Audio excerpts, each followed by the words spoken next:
Rydw i'n 11.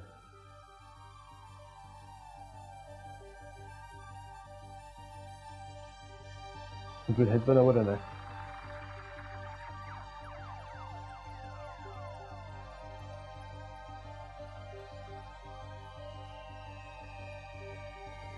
Rydw i'n reidio beic ac hefyd yn rasio.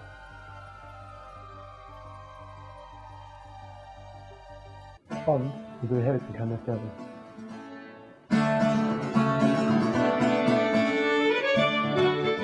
Un o fferin ni fel Cymru ydy y Delyn, ac yn arbennig felly Delyn Deires. Yn ddiau, dwi'n meddwl, sti fel ydy'r dylanwad mwyaf sydd wedi bod arna i. His main aim was to promote the harp as best he could and for it to continue. Mod i yn chwarae y ffidil yn benna, rhoi at y Deires blynyddoedd wedyn felly, lypio efo arlog fel grŵp, ac yn arbennig felly y Delyn Deires, felly Delyn Gymreig. Rydw i wedi bod yn canu Deires ers yn 6 mlynedd oed, ond dydw i'n gwybod o lawer iawn ei hanes. Wy'n Thomas di pennaeth yr adran gerdd yn Fangor, os yn gwybod pryd ddaeth y Deires i Gymru. Delyn oedd yn perthyn i gyfansoddwyr fel Monteverdi, oedd yn cael ei defnyddio yn gyfeiliant mewn operau fel Orpheus, yn hytrach na defnyddio harpsichord. Mewn geiriau eraill, offeryn cordiol oedd y Delyn Deires yn ei chyd-destun yn yr Eidal ac yn nghyd-destun cerddoriaeth glasurol y cyfnod hwnnw. Os ydrwchwn ni ar y 19fed ganrif, yna'r unigolyn gyfrannodd yn benna i hanes y Delyn Deires oedd John Parry Ddall, Rhiwabon. Fe yn ddios oedd telynor teires penna y genedl.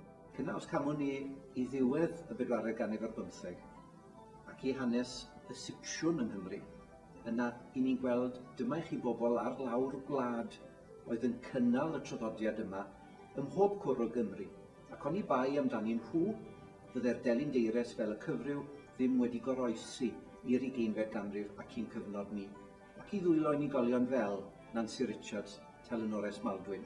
Hi fuodd y delynores mwyaf blaenllaw ym myd hyrwyddo'r Delyn Deires yng Nghymru yn y dyddiau hyn. Mi oedd y Delyn Deires yn delyn wahanol i'r delyn glasurol fedal Ewropeaidd. Felly yn nwy lywerin oedd y Deires pan ddaeth yma i Gymru, a dyn sydd wedi ymchwilio'r hanes ac yn dal i ledeinu traddodiad ar hyd y lled y byd, yw Robin Heboen, bellach sylwna'r Cymru Lael. Tybydd pwy dylanwadodd ar ei chwarae fo?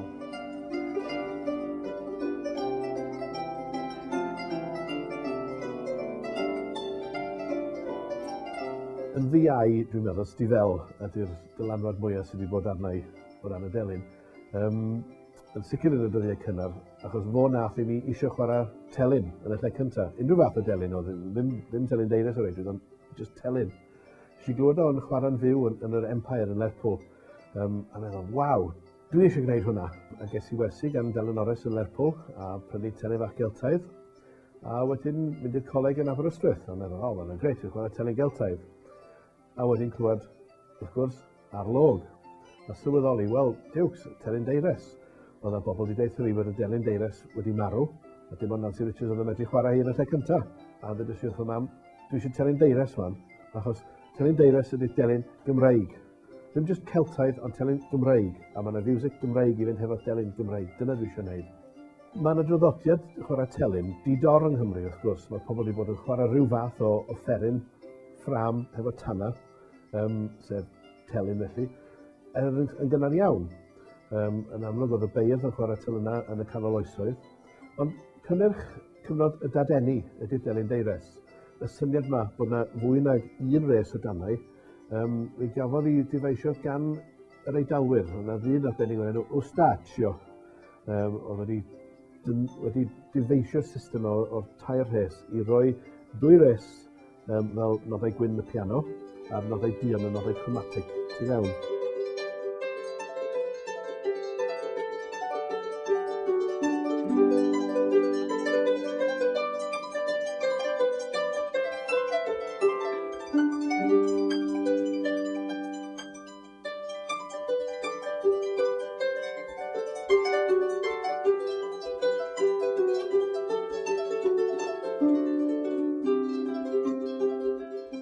Mae'n anochel braidd, os fyswn i'n meddwl, bod dull chwarae unrhyw traddodiad ddim yn newid rhywfaint. Dwi wastad yn meddwl wrth gwrs bod traddodiad yn y fo'i hun yn geidwadol. Dwi'n cofio pan o'n i'n cael fy nysgu gan Eldra, Delyn ar y shipsi ola. Oedd hi'n hollol bendant bod rhywbeth yn iawn neu ddim yn iawn, a fel hyn oedd hi'n neud o. A mae hwnna'n gallu cael ei drosglwyddo'n hollol rydd ar lafar lawn munud ac ar bapur. Bod rhywun yn dangos ac yn cywiro ac yn deud wedyn, fel hyn mae fod i fynd. Eto, fyswn i'n deud bod hi'n anochel bod traddodiad yn gorfod datblygu i fyw. Dio ddim yn gorfod gwneud mwyn gwneud. Dio ddim yn rhywbeth sy'n jyst yn gorfod digwydd. Ond mae'n rhywbeth sydd yn digwydd yn eitha organig, eitha naturiol tu fewn i traddodiad pan mae pobl yn arbrofi, neu maen nhw'n trio rhywbeth newydd, neu maen nhw'n ffasiwn yn awgrymu rhywbeth newydd, a mae'n siwtio, neu mae'n ffitio, neu maen nhw'n ffindio rhyw ffordd o ffitio ffasiwn newydd yma ar yr hen offeryn. Mae'n bound o ddigwydd, mae'n wedi digwydd yn y traddodiad, dyn ni'n gwybod. A dwi yn gweld, wel wrth gwrs, mae'n y le i wneud hwnna o hyd heddiw. Mi oedd repertoire cerddoriaeth y Delyn yn wahanol. Mi oedd ei swyddogaeth hi yn wahanol. Yn ytrach na cherddoriaeth ddifrifol, dyma chi gerddoriaeth oedd yn fwy ysgafn, fwy bywiog, mwy egnïol. A hefyd, mi oedd hi'n cynnig cerddoriaeth oedd at ddant y werin yng Nghymru. A dyna pam y cafodd i'r fath erbyniad. Mi oedd hi'n Delyn wahanol yn cynnig cerddoriaeth wahanol, naws a natur y gerddoriaeth honno'n wahanol, a hefyd yn denu cynulleidfa wahanol. Dwi wedi bod yn canu'r deuddeg ers o'n i'n 6 mlwydd oed. Pan o'n i'n 12, cychwynnais gyda grŵp Rhys Ganol. Rydym wedi perfformio ar hyd Cymru ac wedi rhynhau nifer o gryno ddisgau. Rydym yn cyfarfod yn y balon i'n arfer. Ni yw'r cod cyntaf o Delyn y Teirys ers cychwyn yr 20fed ganrif yn Llanofer.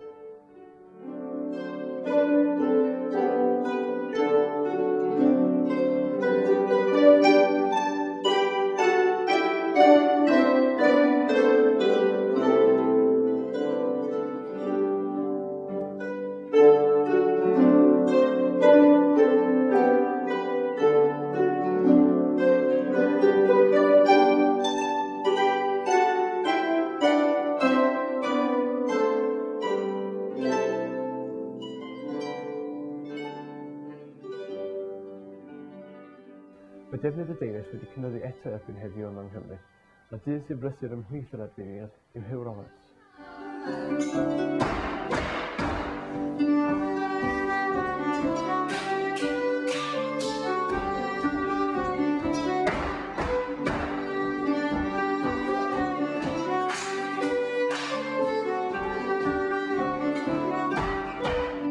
Mae Huw yn defnyddio'r deunes i gyfeirio gyda grwpiau dawnsio, ond hefyd fel aelod o grwpiau werin Cymru.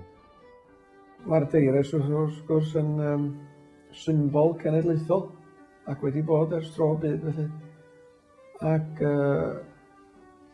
fel mae gen bob gwlad i'w offeryn traddodiadol ac ein offeryn ni fel Cymru ydy y Delyn ac yn arbennig felly y Delyn Deires a wedi cael ei adnabod fel offeryn cenedlaethol ers tua canol y 19fed ganrif. Mae'n debyg mae y grŵp cyntaf i ddefnyddio'r Delyn Deires felly ac i ledaenu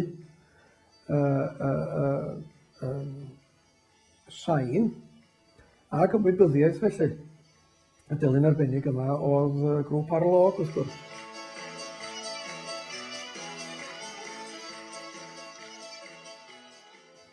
A dwi'n cofio nôl blynyddoedd bellach yn prynu'r brawd hi gyntaf felly. Ac fy mod i yn chwarae y ffidil yn benna,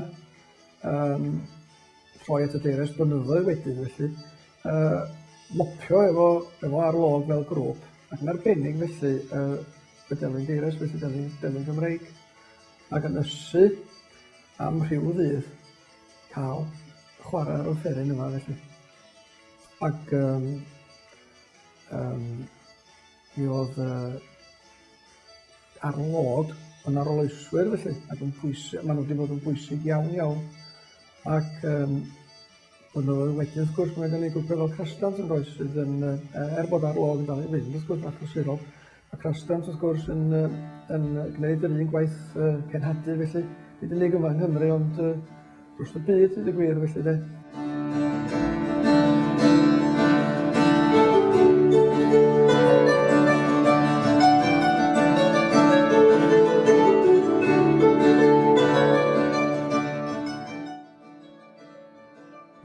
Wedyn, wrth gwrs, dwi'n aelod o gor telynau Rhes Ganol, ac mwy am byd mae rhywun yn mynd allan i chwarae felly, recordio gan y blaen, a mangos ar y teledu. Mae pobl Cymru a phobl tu hwnt i Gymru felly yn dod i wybod am y traddodiad a'r delyn arbennig yma ac ar lawon hyfryd sydd ganddo ni fel cenedl.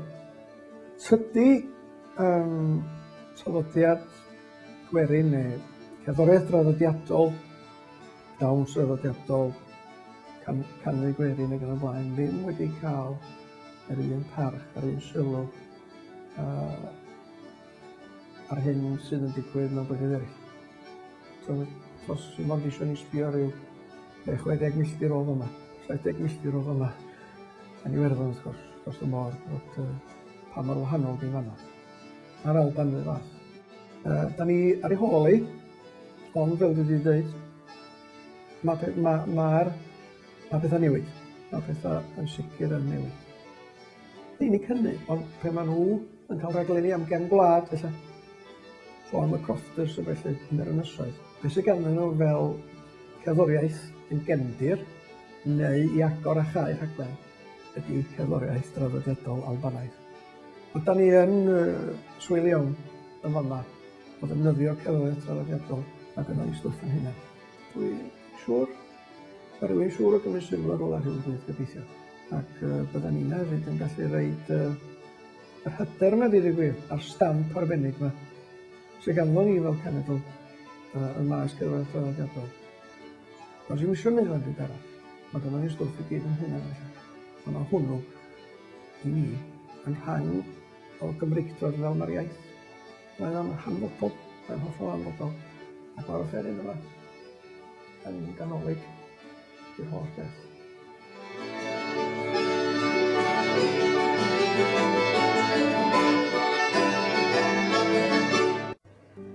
Mae'r deiris wedi oroesi ac yn dal i gael ei ganu yma yng Nghymru. Yma'n Sir Fagr mae'r casgliad mwyaf o deiresi cynnar. Yn pwy wnaeth y telynau yma? Wel, oedd yna ddoi ganolfan i gael. Llanrwst, yna ganolfan pwysig yn Llanrwst yn Gogledd Cymru, a un o'r gweithwyr enwog yn Llanrwst oedd John Richards. Mae yna esiampl o'i Delyn i fan hyn. Dyma'r unig esiampl sydd gyda ni yn y casgliad, bod dros 20 o delynau yn y casgliad. Hwn yw'r unig un gan John Richards. Ond am y cyfnod, diwedd y 19 ganrif, Llanrwst oedd canolfan y Delyn Deiris yng Nghymru. Pa mor bwysig fel cofnod ei hanes yw'r teiresi sydd yma? Wel, mae'n aruthrol o bwysig yng Nghymru eto oherwydd taw offeryn werinol a'n benodedig yw i. Mae'n adlewyrchiad o'r diddordeb y bobl o'r cyfnod ac yn adlewyrchiad falle o'r tirwedd yng Nghymru. Mae hyd yn oed gwneuthuriad y Delyn yn adlewyrchiad pwy mor anodd oedd hi i gydio falle mewn telyn yn y 19 ganrif a'i symud i o'r de i'r gogledd. Fydd ei phwysau hi yn bwysig fel bod hi mor ysgafn as sy'n bosib. Dim gwaith metel o gwbl ynddi, dim ond gwaith pren. Pa waith mae Sir Fagr yn ei wneud mwyn cynnal yr offerynnau?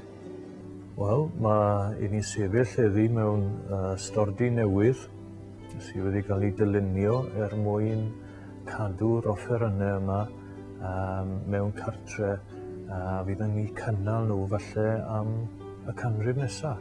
Mae yna waith enfawr i wneud i'r telynau a i weid y gwir o safbwynt yr amgueddfa. Dyw'r gwaith ni heb i ddechrau. Gwaith cadwraeth yw ar y foment. Mae'r casgliad yn enfawr. Mae'r bobl sydd ar gael i wneud y gwaith dim ond un neu ddau ohono ni sydd yma i weithio arnyn nhw.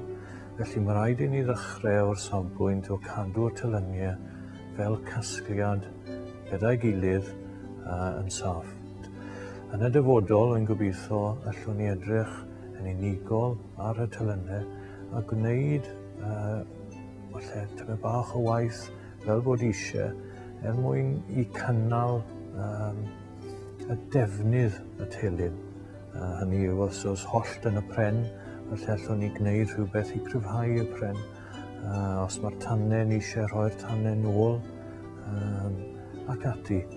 Yma'n Sir Benfro mae gwreiddiau pob un teyrys bellach, ac yma cafodd y dyluniad i berffeithiad gan John Weston Thomas. Mae Alun ei fab dal i grefftio'r siresi yma yng Nghastell Blaid hyd heddiw.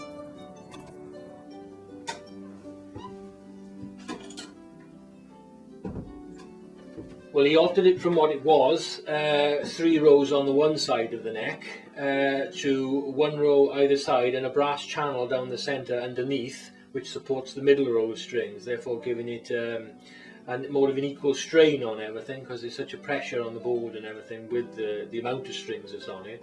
And it does seem to, from reports, have eased that, and they do say that they keep in tune better the way they are now. It's been in the workshop on my father's possession ever since I can remember, really. I do remember that he acquired it from somebody who'd had it in Patagonia, and when it's come back with the temperature change and that, the box part of it is just fallen apart. So I'm making a new box for it, sound box, and this is the board for it.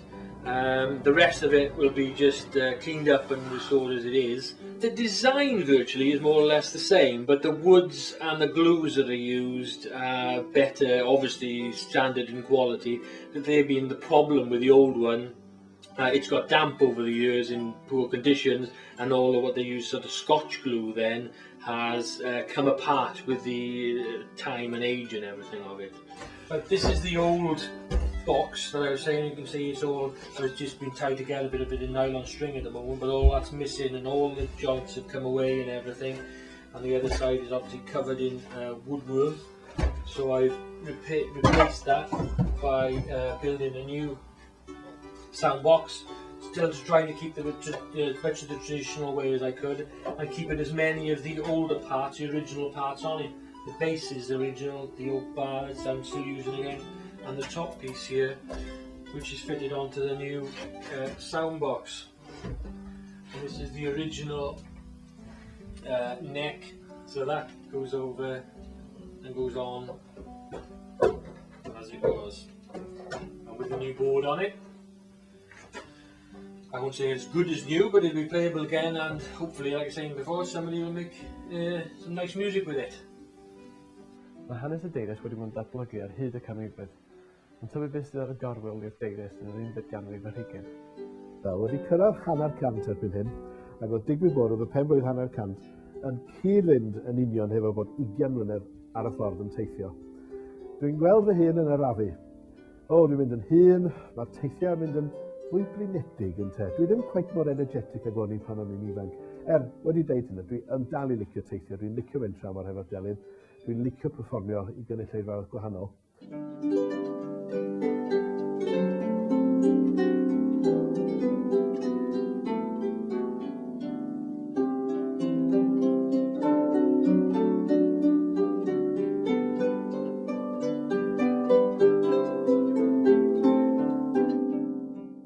Dwi yn gweld y Delyn yn rhywbeth pwysig iawn. I mi, mae'n estyniad o fy enaid cerddorol, fy enaid greadigol, os liciwch chi. Ond yn y fo ei hun, yn y Delyn ei hun felly, mae'n bwysig iawn. Wel, am un peth, mae'n unigryw Gymraeg. Does y fath Delyn tebyg iddi yn y byd o ran sain, o ran y potensial. Ac wrth gwrs, gan bod i'n unigryw Gymraeg, mae'n eicon y genedl yn tydi. Mae'n wir ddeud, dwi'n meddwl, bod fi'n derbyn y croeso mwyaf pe dwi'n chwarae gorau. Ond wedi deud hynna, mae'n ddigon teg dweud bod pob cynulleidfa mewn gwirionedd yn rhyfeddu. Am un peth, mae'r Delyn ei hun yn reit odd. A dwi'n cael lot o groeso yn America, wrth gwrs, mae'r Americans yn licio unrhyw beth yn perthyn i'r hen fyd. Mae'r Almaenwyr, mae gennyn nhw rhyw ddiddordeb, chydig academaidd falle, rhyw ddiddordeb yn y Celtiaid ac yn y blaen. Yr Eidalwyr jyst yn licio music. Ond yn ysg y Saeson a'r Cymru ac yn yr Alban, yn eich telenorion, cantorion gwerin, mae croeso wastad yn, os dwi'n gwybod yn arbennig os dwi'n chwarae'n iawn ac yn neud yn dda, mae pobl yn licio fo'n arbennig. Ond fy hoff le i fynd, sy'n fwy o gwestiwn dwi'n licio mynd yn hytrach na sut mae'r gynulleidfa'n ymateb, ydy Awstralia. Dwi yn licio Awstralia. Mae yna rhywbeth chydig bach yn fwy hen ffasiwn o. a maen nhw'n fwy in tune efo beth dwi'n neud. Ges i fy nysgu yn y ffordd traddodiadol ar y glwys gan dad. O'r top. 1, 2, 3.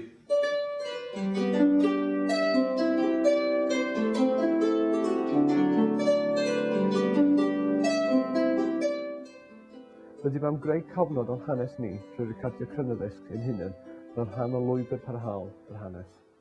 Right. 1, 2, 3.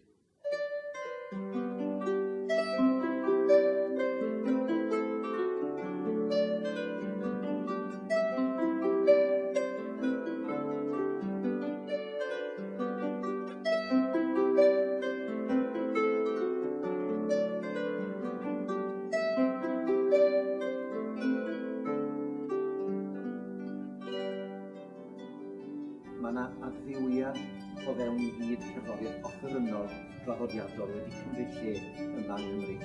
Mae'n amlwg bod pwysigrwydd y Delyn Deires wedi cynyddu yn aruthrol yng Nghymru, yn ogystal â diddordeb yn yr hen traddodiadau, fel petai'n ail-ddiwhau yma yn ein plith ni fel pobl.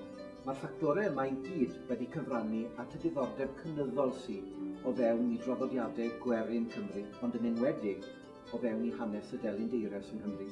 Fel dywed twpled olaf yn Hamdden Genedlaethol, ni lwyddwyd yr awen gen edrych uchel brad, a Delyn Berthenni o fy wlad. Boed i'r deud ysbrydhau.